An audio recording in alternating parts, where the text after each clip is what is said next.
حضرت باجید بستامی علیہ رحمہ آپ کی بارگاہ میں ایک شخص آیا، عرض کرتا ہے حضور میں نے گناہ کیا ہے، توبہ کرنا چاہتا ہوں۔ حضرت باجید بستامی علیہ رحمہ آپ نے فرمایا تو نے گناہ کیا ہے، توبہ کر، اللہ تیری توبہ کو قبول کرے گا۔ جب اس شخص نے توبہ کی، حضرت باجید بستامی علیہ رحمہ آپ نے اس کو اپنے پاس بلایا، آپ نے فرمایا تو نے توبہ کی ہے، اللہ نے تیری توبہ کو قبول کیا ہے، اب یہ بتا کہ تو نے گناہ کون سا کیا تھا، تو نے گناہ کون سا کیا تھا؟ وہ شخص عرض کرتا ہے حضور میں کفن چور ہوں، میں کفن چوری کیا کرتا ہوں۔ حضرت باجید بستامی علیہ رحمہ آپ نے اگلا سوال کیا، آپ نے اس سے پوچھا کہ تو نے کتنے سال کفن چوری کیے ہیں؟ توجہ ہے جی،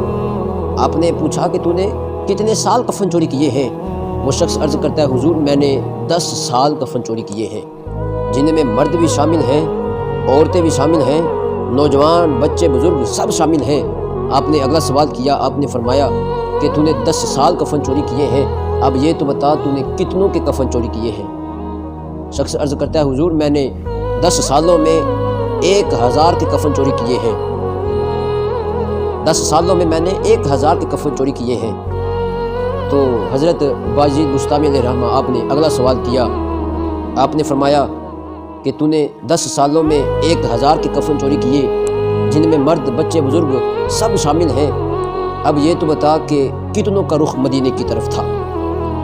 کتنوں کا رخ مدینے کی طرف تھا؟ ظاہر سی بات ہے کہ تو دیکھتا ہوگا، جب قبر کو کھودتا تھا تو دیکھتا ہوگا کہ اس کا رخ مدینے کی طرف ہے، اس کا رخ مدینے کی طرف نہیں ہے۔ تو آپ نے جب یہ سوال کیا وہ بے ہوش ہو گیا، جب ہوش میں آیا چیخ نکلی تو کہنے لگا حضور صرف 2 تھے، صرف 2، یہاں پر توجہ فرمائیں، کہنے لگا حضور صرف 2 تھے جن کا رخ مدینے کی طرف تھا، جن میں مرد بچے بزرگ عورتیں سب شامل ہیں، صرف 2 تھے جن کا رخ مدینے کی طرف تھا۔ حدیث پاک ہے کہ نبی کریم صلی اللہ علیہ وآلہ وسلم نے ارشاد فرمایا کہ جو دنیا میں رہ کر قبلہ کی طرف رخ کرنے کا عادی ہو، 5 وقت کی نماز پڑھنے کا عادی ہو،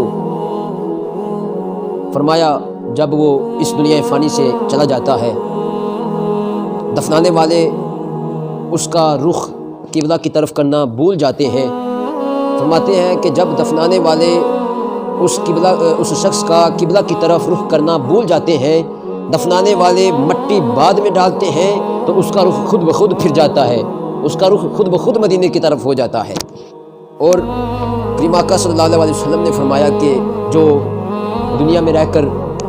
قبلہ کی طرف رخ کرنے کا عادی نہ ہو، جس نے کبھی بھی نماز نہ پڑھی ہو، 1 پڑھ لی 2 چھوڑ دی، 3 پڑھ لی 2 چھوڑ دی،